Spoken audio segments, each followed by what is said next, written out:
Today we are studying about the parts of the brain. Okay, so the brain has three main parts. What is that? Cerebrum, cerebellum, and medulla oblongata. These are the three parts of the brain. Okay, so first one, you can see the brain comes under central nervous system. Okay, the nervous system itself is divided into two parts. One is called as CNS and the other one is called as PNS. So that is central nervous system and peripheral nervous system. So central nervous system again it is divided into what? Brain and spinal cord. So here brain you can see again three parts are there. First one is called as cerebrum, second one is called as cerebellum, and the third part is called as medulla oblongata. So first we can see about cerebrum. Cerebrum is the largest portion of the brain. So if you are looking, see this is the cerebral regions. Clearly you can see that the light orange color, that is what? Nothing but cerebrum, which is the largest part of the brain. And here you can see this is the entire nervous system. In that you can see that the brain is located here, and this is the cerebral part. So this is the part which is called as cerebrum, and this brown colored part is cerebellum. Continuous, this is what is called as blue colored, that is medulla oblongata. So here you can see that cerebrum is the largest part of the brain, and it is divided into two, that is left cerebral hemisphere and right cerebral hemisphere. Somewhat through this middle you can see that right and left, the two parts of the brain is called as cerebral hemispheres. One is right side and the other is left side. So right cerebral hemisphere and left cerebral hemisphere. Then the outer surface of this cerebral hemispheres, it is, you can see that highly convoluted with ridges and grooves. So here just you look, here many ridges and grooves you can see closely. If you look to the lines like this, ridges and grooves clearly you can see. So this externally this is divided into two parts, that is outer cortex and inner medulla. So this hemisphere, each hemisphere, whether it is right or left, it is divided into two regions, that is outer cortex and inner portion, which is called as medulla. The outer cortex of the cerebrum contains what? Cell bodies of the neuron. So cell body neuron structure you have studied in the previous class. So it is having a cell body like this, and then a long part which is called as what? Axon, isn't it? So here the nucleus, this part is called as what? Cell body. That yesterday you have seen. This is what is called as axon. The long extension is called as axon, which ends in nerve ending. Okay. So the cortex region mainly contain what? You can see that it contains the cell bodies of the neurons. So the cortex part mainly containing which part? The cell body, the top part, the cell body, otherwise called as cyton. Okay, and what is its color? It is somewhat greyish in color, somewhat cement color. Okay, so it is greyish in color, and that part is called as what? Grey matter. So the cerebral hemisphere, you can say that it has divided into an outer cortex and inner medulla. So the outer cortex, it is made up of the nerve cell, that is which part of the neurons of the cell body, and you can say that it is grey in color, and so the part is called as grey matter, and it is a layer of grey matter which is folded to form convolutions. See, you look into this figure, the certain convolution, lines, grooves, ridges, grooves, etc. clearly you can see. So, you can see that it is the layer of grey matter which is folded to form convolution. Clearly you can see here. These folds are called as gyri. So here this folding is called as what? Gyri. Clearly you can see the portions which is the foldings. These foldings are called as gyri, and then the grooves are called as sulci, and the grooves. See these inner ridges. These grooves are called as what? Sulci. So two parts are there. One is called as gyri, and the other is called as sulci. And what is its function? So that it increases the surface area, so that you can see the cortex surface area will be increasing. Just you can see you keep a piece of paper and just you wrinkle that, make wrinkles on that paper. Okay, so that will be accommodated in a very small area, isn't it? When you expand it, a large area is needed for that one. So like that, these convolutions or ridges are more. What will happen? The surface area of this cortex will be more, and if you have more this convolution or gyri and sulci in the brain, that person will have more intelligence. How? Because the cortex area is concerned with this, all memories, intelligence, etc. So the more surface area will be forming, and so thus more intelligence. So inside matter, I told you already, second part is called as what? Medulla.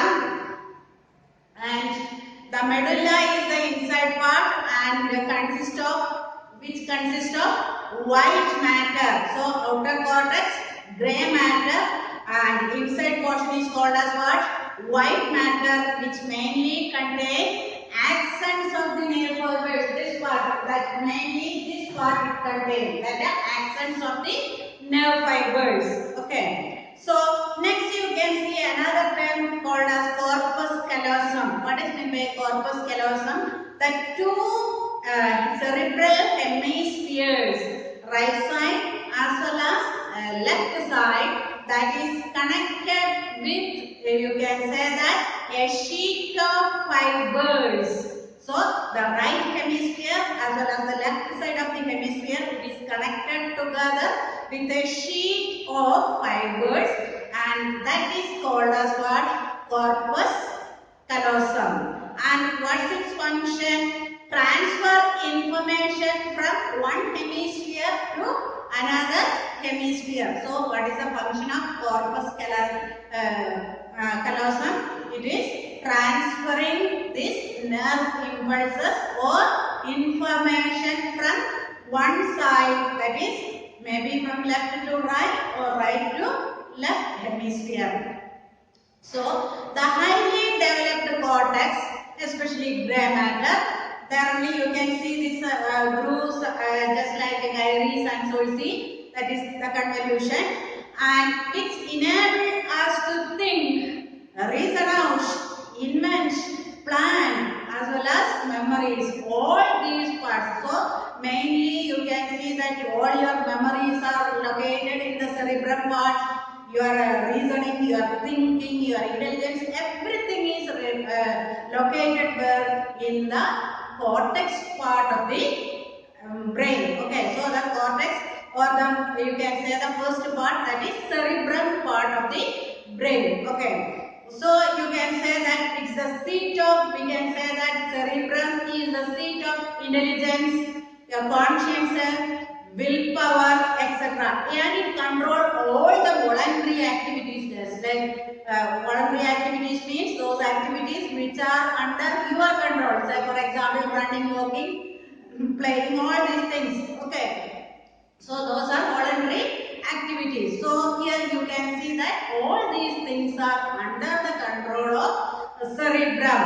And you can see, if you are looking in the textbook, in the figure 10.6, clearly you can see that movement where it is located, sensation where it is located, taste where it is located, vision where you can see, where hearing, all those things are located here in this bigger part, which is called as what?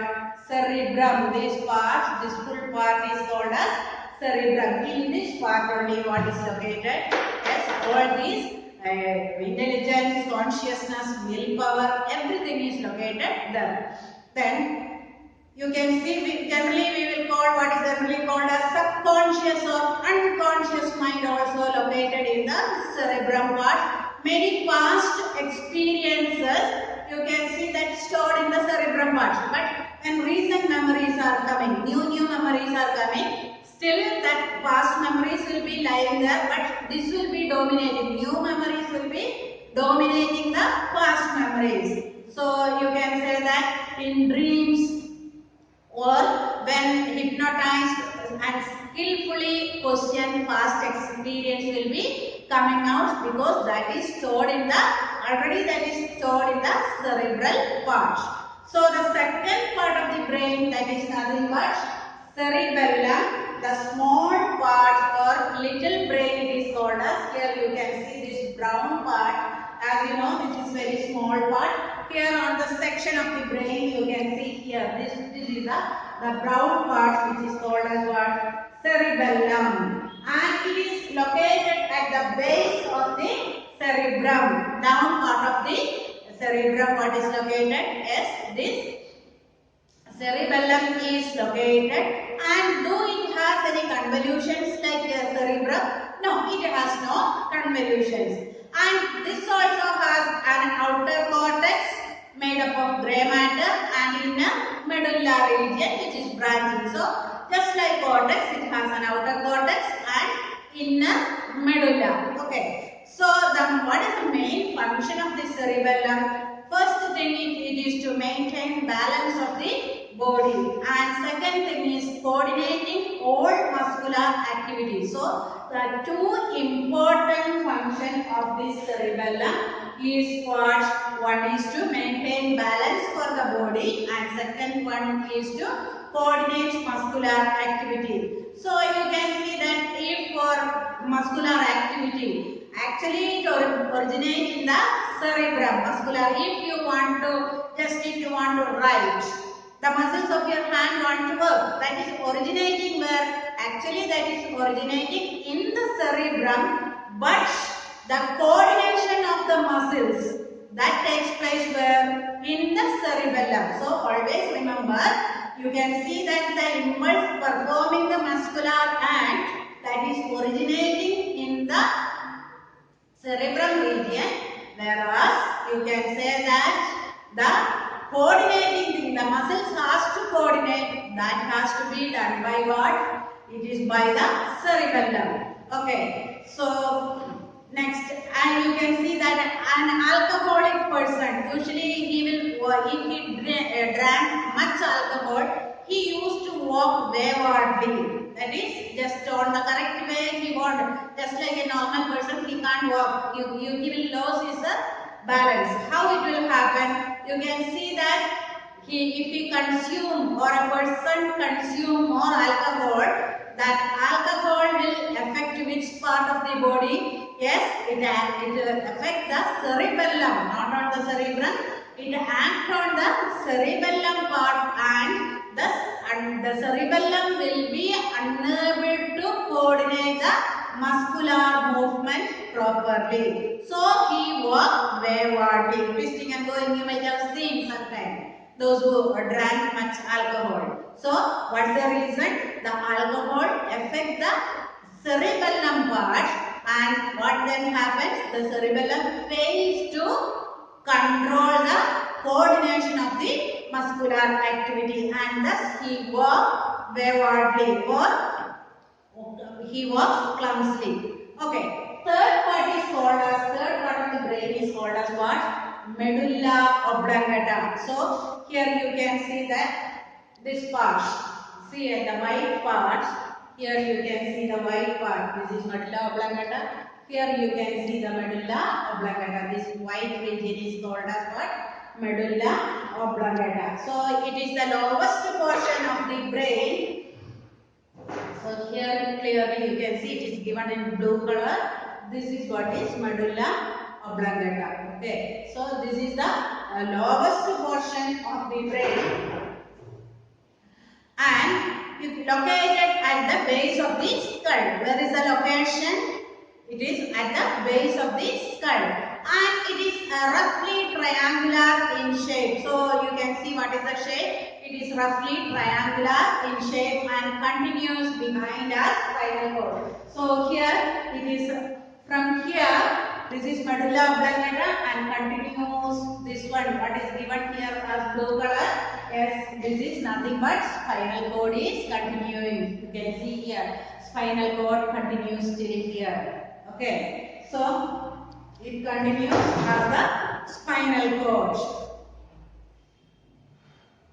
And what is its function? All the chemical control the activities of internal organs. So you can see that function of medulla oblongata is to control the activity of our internal organs. So for example, peristaltic movement of the alimentary canal, food going pipe. You have seen the movement. That type of movement is called as what? Peristalsis. So this peristaltic movement is controlled by what? Yes, it is by medulla oblongata. And you can see again the breathing movement. You can see you are breathing in and out. This internal movement that is controlled by medulla oblongata. Then again the rate of heartbeat.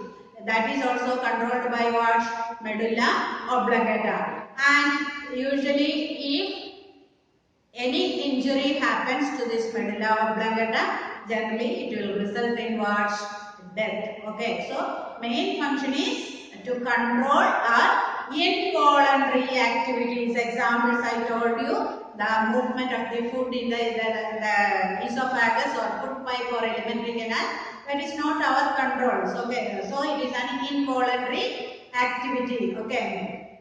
So another thing is breathing movement, then heartbeat. All these movements are not under our control, and so these are called as involuntary activities, and hence the main function of the medulla oblongata is to control the involuntary activities, that is mainly the activities of our internal organs. And let us see the three primary regions of the brain. Brain again, you can see that three primary regions we can divide, that is forebrain, midbrain and hindbrain. So brain again, the total brain, this is the brain, or here you can see total brain region, including this cerebrum, cerebellum, medulla oblongata. These are the parts of the brain, and still this altogether these parts we can divide it into three regions. One is called as forebrain, second one is called as midbrain, and the third one is called as what? Hindbrain. So each one we can see. First one is forebrain. What is meant by forebrain? It contains two parts which are this cerebrum and diencephalon. So you can say that this forebrain contains two parts which is called as, one is cerebrum. Already you studied about cerebrum. Even then once more you can see it is the seat of intelligence, memory, consciousness, willpower and all the voluntary actions. So cerebrum, the biggest part of the brain, and it is the seat of what? Consciousness, willpower, then memory and all the voluntary activities. Next, second part of the forebrain, that is diencephalon. Second part is called as diencephalon, and it containing two parts. One is called as the upper part, that is the thalamus, and the lower part is called as hypothalamus. So forebrain consists of two parts. One is cerebrum and second one is diencephalon. Okay. And this diencephalon again consists of two more parts. One is called as what? Thalamus, that is the upper region thalamus, and the lower region is nothing but hypothalamus. And thalamus, what is the function? It relays what are the things? Pain, pressure and impulse. These pain, pressure, impulses, it relates to the brain. Okay, so upper thalamus, what is the function? It relays the impulses like pain and pressure to the brain. Of course, if you have any pain or pressure in any region, this hypothalamus relay those or pass it to the brain. And lower region is called as what? Hypothalamus. And what is its function? Control the body temperature and pituitary. Pituitary is a small gland which is present at the base of the brain. We will study about that in later classes. Okay. So just you understand, it is a gland which is secreting hormones and is present at the base of the brain. You can see somewhat here at the base of the brain. Somewhat here you can see that pituitary is located.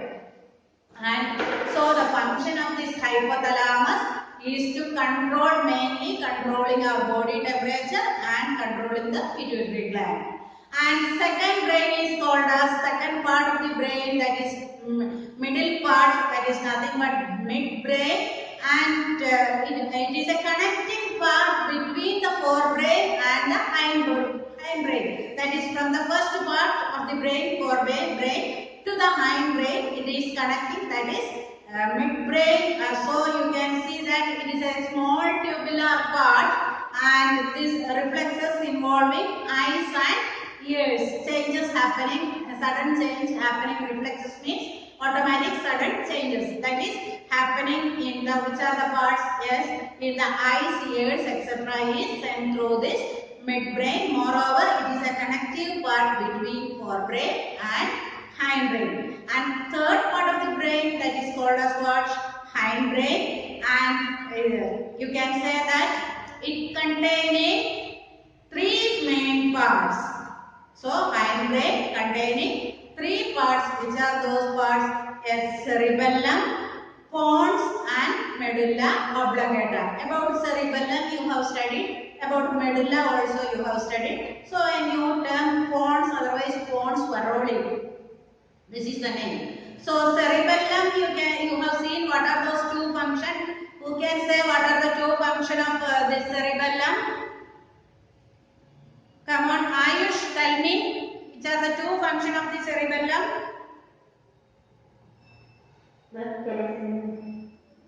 Come on, once more. Can I say? Yes, you can say. One, the main function of cerebellum is to maintain the balance of the body. One is balancing in the body and one more function is there. Come on, tell me. Coordinate muscular activity. Very good, very good. Okay.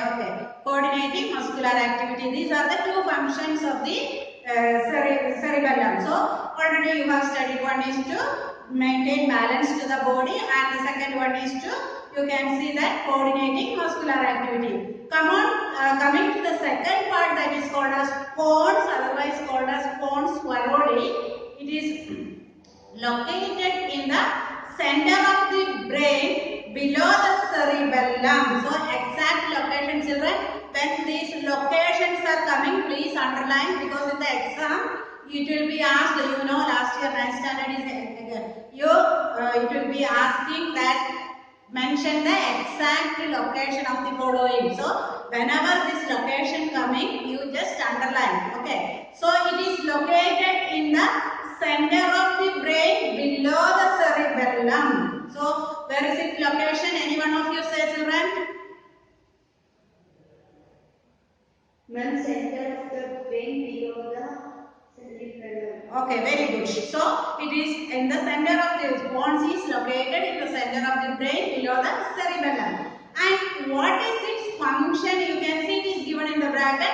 It carry, that is, pons carry impulses from one hemisphere of the cerebrum to the other part of other hemisphere and coordinate muscular movement on both sides of the body. So I already told you, in the brain it has two hemispheres.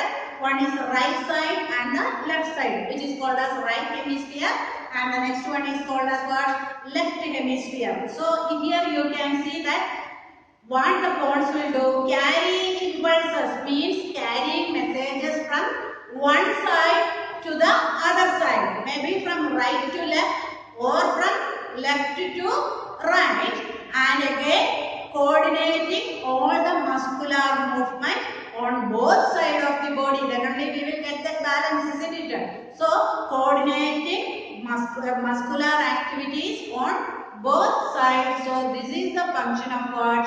Pons. Okay. Third part is called as medulla, and this medulla you have already seen in the hindbrain it is present, and it controls activities of internal organ, that is mainly involuntary activities, activities not under the control of human beings. Such activity is called as involuntary activities. So few examples given, that heartbeat or movement of the internal organ, that is the here in the food going pipe, that peristaltic movement, then breathing. All these activities are controlled by what? Medulla oblongata. So the three parts, major regions of the brain is it is divided into three. That is, one is called as forebrain, which are the parts cerebrum and diencephalon. Again, diencephalon is again divided into two parts, that is upper thalamus and lower hypothalamus. Midbrain connecting these two, that is forebrain and hindbrain, and next part is hindbrain, that is cerebellum, pons and medulla. These are the three parts. Now we can go to the next part of CNS. See the central nervous system divided into brain and spinal cord.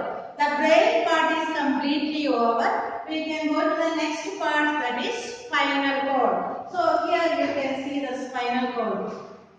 The structure, the blue line from here, from the medulla, it passes until it reaches here. This part is called as what? Spinal cord. It is made with these nerves only. Okay, so this is what is called as spinal cord.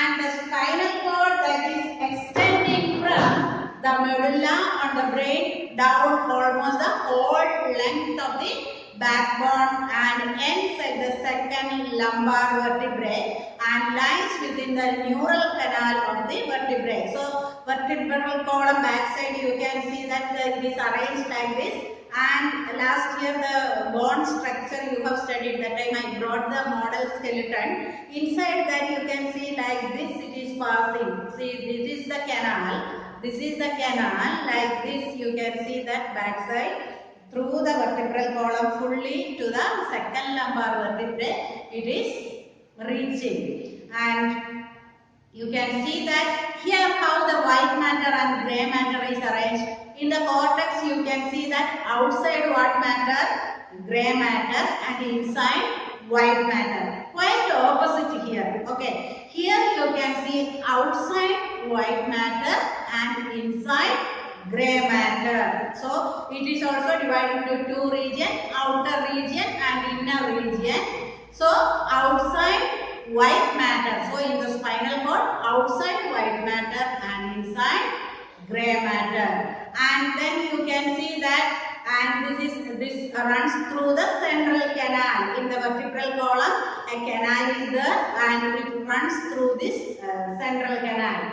Okay, and again this is protected, this spinal cord which runs from the back of the brain to down. It is protected by what? Again here by three membranes. Brain is protected by three membranes. Are you remembering which are those three membranes protected by brain? Which is collectively called as meninges. So can you say which are those three membranes of the meninges? Durameter, then middle arachnoid and inner pyometer. That is the three membrane of the brain. That membrane continues to the spinal cord also. So that membrane, here also in the spinal cord also you can see that three membranes, that is durameter, arachnoid and pyometer. These three membranes also you can see in the spinal cord. And let us see what are the functions of the spinal cord. And it reflexes below the neck. Reflexes means a sudden or automatic action, that is called as reflexes. Okay. sudden automatic changes is called as reflexes.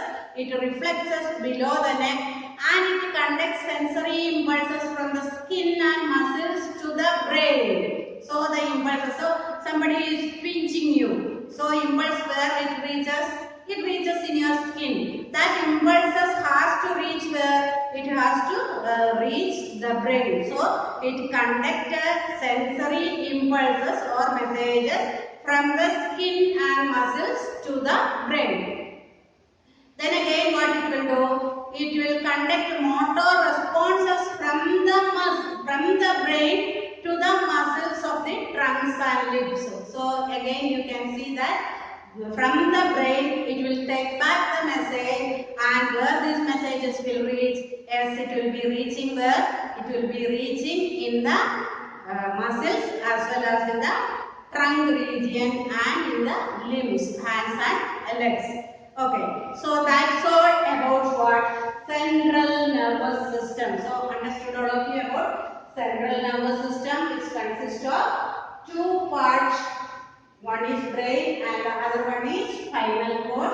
Brain has three parts: cerebrum, cerebellum and medulla oblongata. And now you have seen the structure of the spinal cord and its function also you have seen. Okay, now we can go to the second part of this brain, this nervous system, that is nothing but PNS, otherwise called as peripheral nervous system. So central nervous system is over. Second part is peripheral nervous system or PNS. And this peripheral nervous system, in the beginning itself you have learned that it is divided into two. One is called as somatic nervous system, SNS, somatic nervous system, and the next one is called as ANS, otherwise called as autonomic nervous system. So PNS is divided into two. One is SNS and another one is ANS. Now first we can study about SNS or somatic nervous system, and it consists of two sets of nerves. One is called as cranial nerves and the other one is called as spinal nerves. So this SNS consists of two parts. One is called as cranial nerves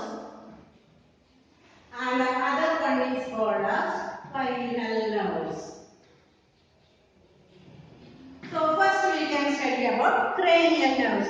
From the name itself what you can understand? Yes, it starts from the cranium. There is cranium located in the head region. The cranium is the covering of the brain. Okay, it is well protected by cranium. You can see brain is well protected by a bone case which is called as cranium. So from the cranial nerves, from the name itself you can understand that these nerves will be arising from the cranium or from the brain region. So like that spinal nerves, from where it arises, children, can you say?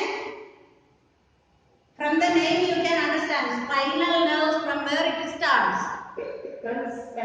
Very good. It starts from spinal cord. So like that from the name itself you can identify. So you can see that cranial nerves, it emerges from the brain, and how many are there? 12 pairs. So 12 pairs, that means 24. 12 pairs are there, underlined. Importance of how many pairs of cranial nerves are there? 12 pairs. And you can see that some examples are given. Olfactory nerve, that is from the nose, the smell you are detecting. That nerve that is connecting from the nose to the brain, you can see that is called as olfactory nerve. The nerve that is connecting from the eye to the brain, that is called as optic nerve. The nerve that is connecting from the ear to the brain, that is called as auditory nerve. So these are some of the nerves out of the 12 pairs. This example is given: olfactory, auditory and optic nerve. Each one arises from the nose, eyes as well as from the ear. Then motor nerves, like the one going to the eyes and muscles. So from the brain to the eyes and to the muscles it is going. And next nerve, like going to and coming from the face and tongue. So another sense of nerve, that is going and coming. From which are the organs? Going to and coming from the face and tongue. So from the face to the brain, from the brain to the face. Like that, from the tongue to the brain and from the brain to the tongue. So 12 pairs of cranial nerves are there, and these arises from the brain region. Next you can see the spinal nerve, and from the name you can understand that it arises or starts from where? It is from the spinal cord. And how many pairs are there? 31 pairs are there. These 62 in number. So 31 pairs of spinal nerves arising from the spinal cord. Okay. And you can see that 8 pairs in the neck region. So in the neck region, how many pairs are there? Yes, 8 pairs are there. Okay, so neck vertebrae, you can see that the backbone, vertebral column you have studied. Cervical vertebrae, 7 vertebrae is there. From in that region, how many are arising? 8 pairs are arising from the neck region. 12 pairs from the thorax region. How many? Thorax is this region, that is thoracic vertebrae inside. How many pairs are arising? 12 pairs and 5 pairs in the lumbar region. Next region is called as lumbar, and that region 5 pairs are arising. And 1 pair in the coccyx region. Last bone is called as what? Coccyx. You can look at the figure in 129. The last end, that is coccyx region. One nerve, you can see one nerve ending is there, that is in the 1 pair ends in the coccyx region. So thus totally 31 pairs of spinal nerves arise from the spinal cord. Okay. So you can see that atypical spinal nerves originate from the spinal cord by means of 2 roots are there. So from the spinal cord, the spinal nerves arise, and it has 2 roots. So fixing the spinal nerves into the spinal cord by 2 roots. One is called a dorsal root and another one is called a ventral root. So by the help of these 2 roots, it is fixed to the spinal cord. And each dorsal root has an ovoid or dorsal ganglion, and every spinal nerve is a mixed nerve. Why every spinal nerve is called a mixed nerve? Because it has both sensory and motor fibers. So it is called as a mixed nerve. So every spinal nerve is called a mixed nerve. Comment on this statement or justify this statement. How you will answer to this one? Yes, because each spinal nerve is called a mixed nerve because it has both the sensory and motor fibers in it, that is going to and coming into. So that's why both sensory and motor nerves are there. And at the junction of the 2 roots, which are those 2 roots? Dorsal root and ventral root. Okay. And the sensory fibers continue in the, it separates and then it continue in the dorsal root and motor fibers in the ventral root. Okay. So you understood about the spinal nerves, which is of 31 pairs cranial nerves. It is of 12 pairs. Okay. Now we can go to this ANS, otherwise called as what? Autonomic nervous system. And the autonomic nervous system or ANS consists of a pair of chains of nerves and ganglia on either side of the backbone. You can see here, children, that from back side so many nerves are arising, isn't it? So mainly it has 2 parts. ANS has 2 parts. One is called as parasympathetic ANS. It has 2 parts. One is called as parasympathetic and the next one is called as what? sympathetic. So two parts are there. One is parasympathetic and the other one is sympathetic. So these are the two parts of this ANS or autonomic nervous system, PNS and this parasympathetic and sympathetic. So you can see that the sympathetic nerves, that is the nerves that is coming from the sympathetic, arises from the spinal cord between the neck and the waist region, from the neck to till the waist region, and the parasympathetic system is located in two places. One is anteriorly and the other one is you can see posteriorly in the sacral region. So what is its function? If sympathetic system do any one action, parasympathetic will do quite opposite action. So you can see that, and sympathetic system is stimulated by the hormone adrenaline, and this adrenaline, it is located above the kidney. So adrenal gland is secreting a hormone called as adrenaline, which is otherwise called as emergency hormone. Means all on a sudden it will act. So we will coming to that. Within 2 lessons we will study about the full set of hormones. Okay. So you can see that what sympathetic this nervous system will do, quite opposite what it will do parasympathetic nervous system will do. Certain examples you can see. Your eye dilate. You can see that your eyes, it is becoming big. All of you are sitting in your home, just dilate your eyes. It became big, isn't it? Dilating like this. So that is an example of sympathetic action, whereas pupil constrict, you make your eye so small and look.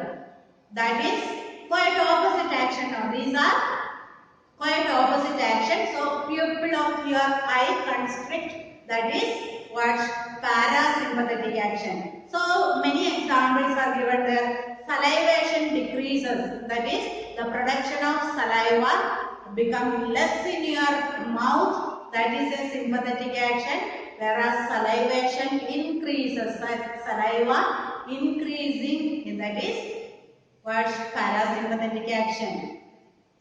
Heartbeat increases, that is sympathetic. Heartbeat decreases, that's parasympathetic.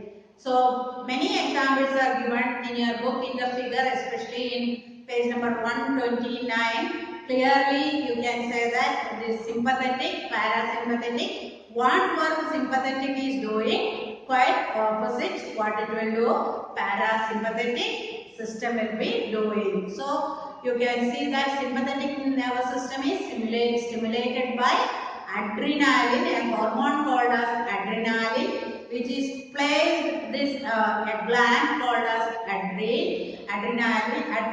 gland, which is present above the kidney. Okay, it is located above the kidney. The adrenaline is located, and that gland is secreting a hormone which is called as adrenaline. Its other name is what? Emergency hormone. Okay, at the case of emergency, when you suddenly saw a snake, you will be getting fear now. So and you will be running away from that situation, isn't it? So that your body has to face that situation, that is running away from the snake. So immediately how it will be in this adrenal gland produces adrenaline, which make you to run away from there. So it makes our body to face the emergency situation, and so it is called as emergency hormone. So this sympathetic system stimulate the hormone adrenaline, and thus it makes us to possible to do the work. Understood all of you? Any doubt is there, children? Anybody? Any doubts? In page number 130, you can see where what I have done in the board. That is schematic representation of dividing the nervous system is given CNS and in the PNS. CNS in the brain and spinal cord, brain into cerebrum, cerebellum, medulla, and then it is spinal cord. Then PNS into somatic and autonomic, and the somatic into cranial nerves and spinal. ANS into sympathetic and parasympathetic system. So I think you have understood. So one more small para in 131. Emotions and autonomic nervous system. Autonomic nervous system is strongly influenced by our emotions such as grief. Grief means sorrow, and then anger, fear, and sexual stimulation. All these sudden stimulation is controlled by what? Yes, by autonomic nervous system or ANS.